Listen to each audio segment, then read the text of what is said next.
पिछले कुछ हफ्तों में हीराराम की ढाणी में नए मेहमान आए हैं। रेगिस्तानी कांटेदार जंगली चूहों का एक परिवार उनकी इस घास की झोपड़ी में ठहरा हुआ है, जहां वे अनाज रखते हैं। तब से उस माँ और उसके नवजात शिशुओं को कोई तकलीफ ना हो, इसलिए हीराराम ने अपने अन्न भंडार की सफाई नहीं की और न ही वहां से अनाज उठाया है। ये सेड़ा है, वो आपका घास फूस खाता है, आपके टाइम पास करता रहता है। हमारे को ये बढ़िया लगता है। आते हैं जब घर सुना नहीं लगते हैं। ये पहली बार नहीं जब हीराराम के यहाँ वन्य मेहमान आए हैं, और ना ही ये आखिरी होगा। वास्तव में उनके गांव में सभी निवासी गर्मजोशी से भरे मेजबान हैं। वन्य जीवों के साथ जगह साझा करना उनकी संस्कृति का एक हिस्सा है। वो खुद को राजस्थान के ओरण के संरक्षक मानते हैं।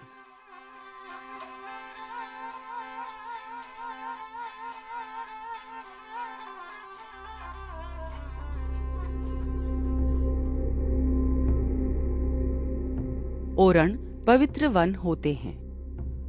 आसपास के गांव द्वारा संरक्षित हर ओरण में एक जलाशय होता है जो समृद्ध जैव विविधता को बढ़ावा देता है। इसे एक मरु उद्यान भी कह सकते हैं, जो एक सूखे रेगिस्तान को जीवित रखता है।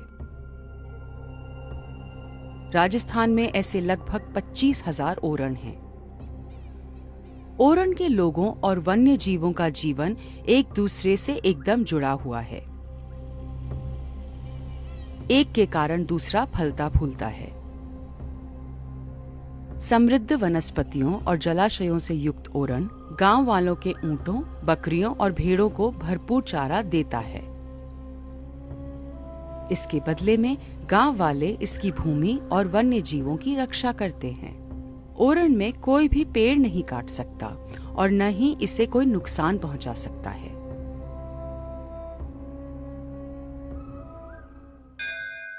देगराय माता मंदिर देवीकोट के पास स्थित ये मंदिर 600 साल से अधिक पुराना है।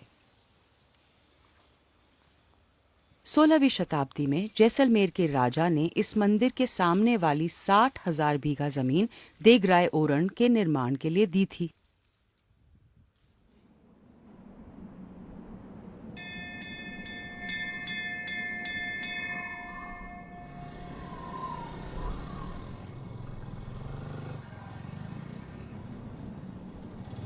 सुमेर सिंह देगराय ओरण के केंद्र में स्थित सावंता गांव में पले बढ़े। उनका बचपन से ही देगराय के साथ गहरा नाता है। उन्होंने इस पवित्र भूमि को करीब से देखा है और इसे किसी भी प्रकार के नुकसान से सुरक्षित रखने के लिए पूरी लगन से गश्त लगाई है। इस देगराय ओरण के अंदर पेड़ पौधे तो काटना दूर रहे, एक पत्ता तक नहीं काटा जाता है। एक तो हमारे इस ओरण में हिरण है, खरगोश है, लोमड़ी है, डेजर्ट कैट है, बहुत ज्यादा में पाए जाने वाले, हाँ, सांडे है, चूहे है, शेड़ा है। सर्दियों में जो आने वाले मेहमान है जिसमें डेमोसिल गिद्ध है, तिलोर है।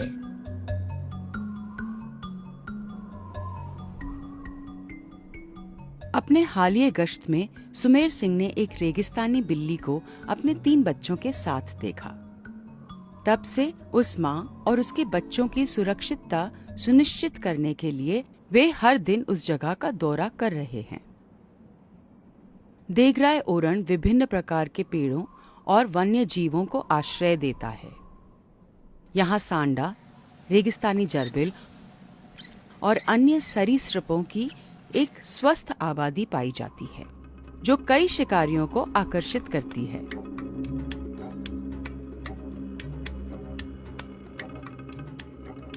दो मुंहा सांप निशाचर होते हुए भी कभी कभी अपवाद के तौर पर दिन में भी शिकार कर लेता है, लेकिन तभी जब शिकार इस रसदार सांडे जितना लज्जतदार हो।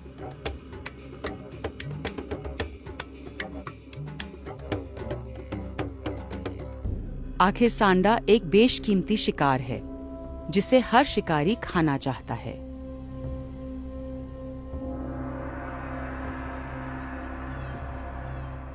प्राकृतिक दुनिया परस्पर निर्भरता और स्पर्धा का एक जटिल जाल है।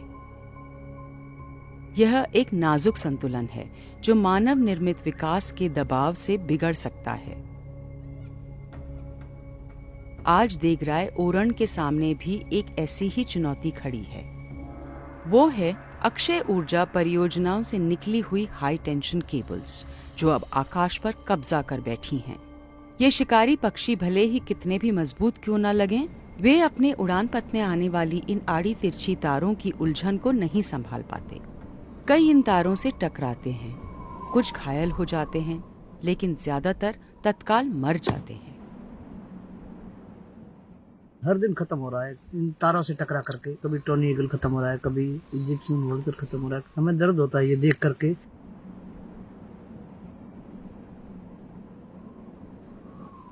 विकास हमें चाहिए, विकास के बिना कुछ संभव नहीं है। लेकिन विकास किसके बदले में मिल रहा है? विकास जिसके बदले में मिल रहा है वो उसके प्रकृति, जो यहाँ पर्यावरण, ये जो सब चीजें नष्ट हो रही है वो खो रहे हैं हम। हमारे यहाँ विचरण करने वाले ऐसे ऐसे पक्षी, दुर्लभ पक्षी हैं, जो हमारा हजारों पक्षी यहाँ आते हैं और यहाँ खत्म हो जाते हैं। वो मेहमानबाजी के लिए आते हैं कई पक्षी। तो ये जो डेमोशन क्रेन है, ये मंगोलिया और मध्य एशिया से जो यहाँ आती है, यहाँ मेहमान रूपी ये 4-5 महीने यहाँ रहती है, जैसे ये सर्दी की ऋतु में। और अब यहाँ जो बड़ी हाई टेंशन लाइनें निकल रही है, उन लाइनों की वजह से इस साल ये कुर्जे ये निरंतर 20 दिन के अंदर 14 कुर्जे इन लाइनों के टकरा करके और करंट से खत्म हो चुकी हैं। इसी जगह पे आज से 10 दिन पहले 6 कुर्जे खत्म हुई थी और ये आज 4 कुर्जे यहाँ खत्म हो चुकी हैं। इतना ही नहीं, ऊंटों पर सवार स्थानीय यात्री भी नीचे लटकी तारों से टकरा जाते हैं और कभी-कभी दुर्घटनाग्रस्त भी हो जाते हैं। ओरण के लोगों और वन्य जीवों का जीवन बदल गया है। वे खुद को असहाय महसूस करते हैं, लेकिन उनकी पुश्तैनी जमीन पर कब्जा करने वाली बिजली परियोजनाओं के खिलाफ उनकी लड़ाई जारी है, एक ऐसे इकोसिस्टम के लिए जिसे वे सदियों से सींचते आ रहे हैं। जो हाई टेंशन लाइनों के ऊपर अभी सुप्रीम कोर्ट ने राय दिया है कि इसको अंडरग्राउंड किया जाए, बहुत ही अच्छी राय है। हम भी यही चाहते हैं कि इसको अंडरग्राउंड करके और विकास, देश को डेवलपमेंट होना चाहिए। तो इसमें प्रकृति भी बचेगी और ये वन्यजीव भी बचेंगे। भारत जैसे देश में जहां 1.4 अरब से अधिक लोग रहते हैं और जिसकी केवल 5% भूमि आरक्षित वन के रूप में संरक्षित है, वहां ओरण जैसे सांस्कृतिक रूप से संरक्षित लैंडस्केप में रहने वाले लोगों की भूमिका बहुत महत्वपूर्ण होती है। आज संकटग्रस्त बनी उनकी आपसी सम्मान प्रणाली में हमारे अस्तित्व और भविष्य के समाधान छुपे हुए हैं। क्या हम ये सुनिश्चित कर सकते हैं कि तथाकथित विकास, सद्भाव और एकता की इन प्रथाओं को नष्ट नहीं करें?